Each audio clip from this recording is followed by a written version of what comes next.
Somewhere in Hollywood in 1985, someone had the idea to turn a board game that you know and love into a movie, and surprisingly, it was a smash hit after a while. I'll explain this later, but for me, I think it's important to revisit some classics, and with all the murder mystery craze with the Knives Out trilogy on Netflix, it was important to go back and revisit probably one of the best version of a murder mystery you can find. So today, on Why You Should Watch or Rewatch, let's talk about Clue. So Clue, you know the game, but did you know the movie? In 1985, this was released and directed by Jonathan Lynn, that will go on and produce or direct several comedy like Surgeon Bilko, The Whole Nine Yards, A Distinguished Gentleman, Nuns on the Run. If you grew up in the 90s, you saw those movies on TV, but it's nothing really remarkable.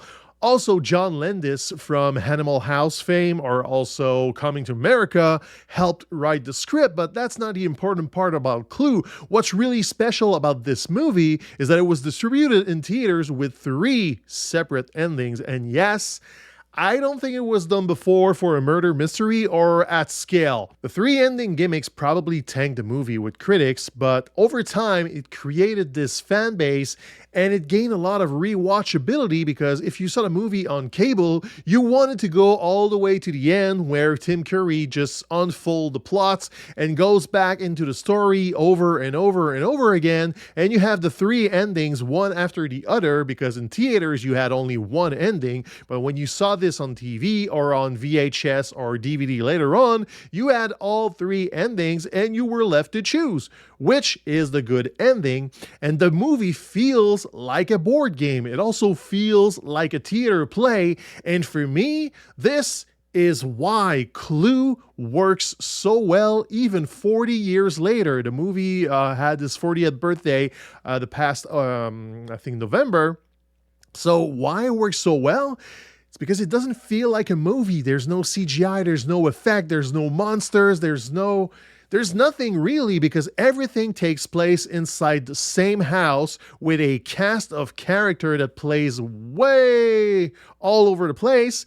And yeah, you can just pick up that movie, watch it, you understand all of it first time, it's set in a precise time and place, and you can just enjoy the style of comedy that British people usually put up front. British comedy, it talks a lot. There's a lot of theatrical aspect to it, and Tim Curry, I think, delivered his best performance as an actor in this movie. Yeah, I remember Hit. Yeah, there was Home Alone 2 for a few of you, and a bunch of other movies, but in this special case, Tim Curry breaks away from the Rocky Horror Picture Show and just becomes the butler here. He leads the story, he leads the investigation, he talks the most, he's all over the place, and he's bouncing off Christopher Lloyd before Back to the Future fame. This is very important here because you see Christopher Lloyd as something else, as Doc Brown, and it was released on the same year as Back to the Future.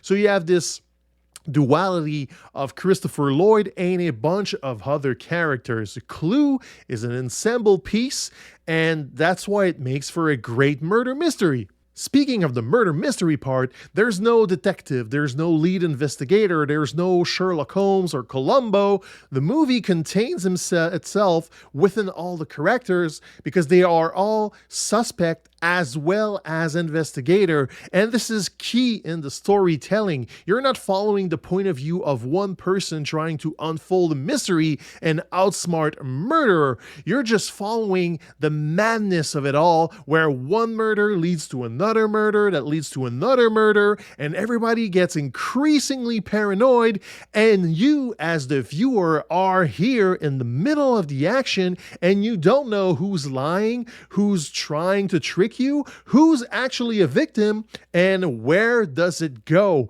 This is important. You never know where does it go. Even at the end, you don't know where it went. It's just there. Clue is there as you pick up a game, you play, close the box, put it on a shelf, and you will play later on.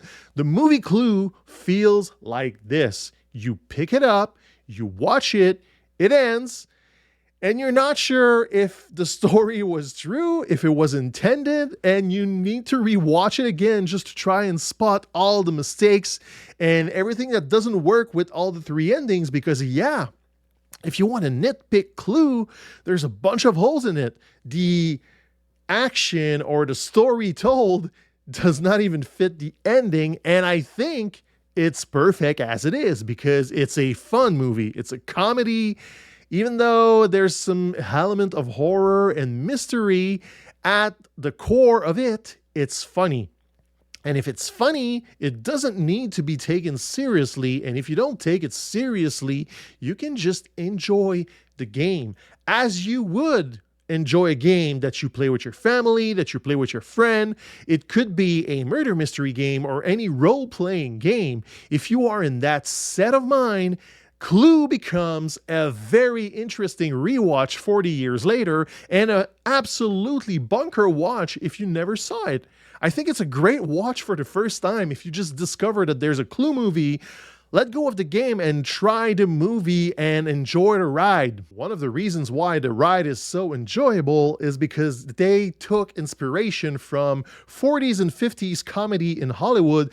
There's a subgenre of comedic movies called Screwball. If you want to see a good example of it, His Girl Friday is a great movie where the dialogue goes so fast that you feel flooded with words. Clue is a little bit like this. Every second of Clue contains a line of dialogue or a punchy sound effect, so you're never bored even though the action doesn't go anywhere and there's no guns or no explosion or no change of location. You stay within the house, you spin around during the investigation, but the sound, the words, the music, it just fills the air, it fills your head. And to this day, 40 years later, I am still haunted by that music randomly during a day while I'm doing chores or whatever. I just hear the little do, and my mind goes back to Clue. Even though I haven't watched Clue in many, many years before doing this video, it was just there somewhere in my head because I saw it way too often on TV or on streaming.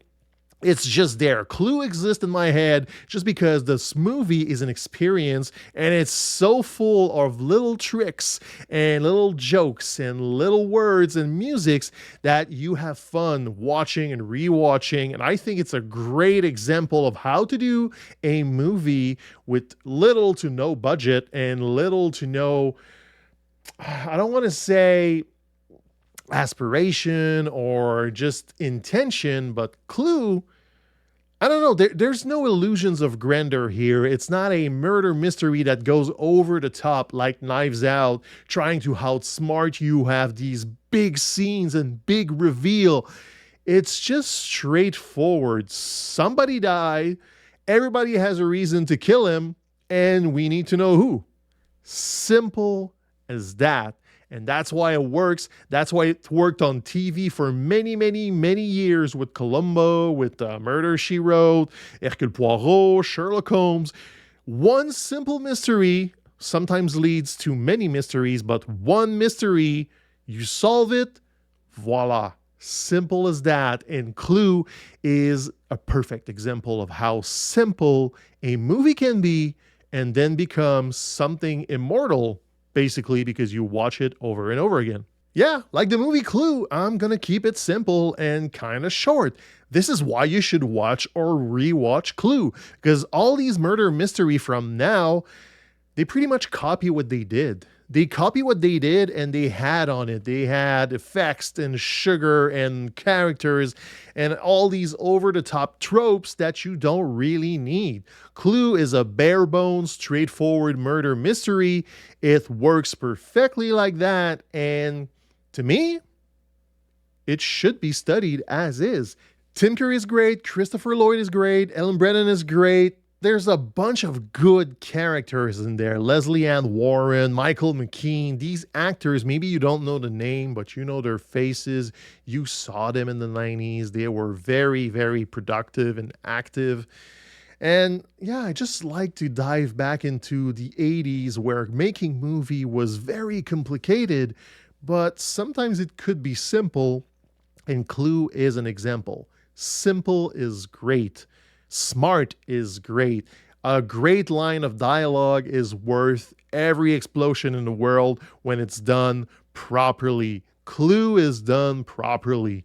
Not a perfect movie, not at all. Not a great author movie. I'm not going to study this in school to show you how to make movies. But if you want to sit in front of your TV and spend a good evening, Clue is clearly a great movie for that.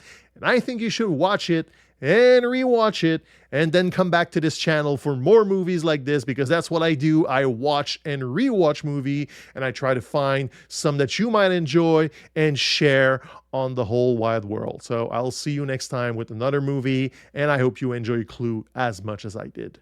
Ciao.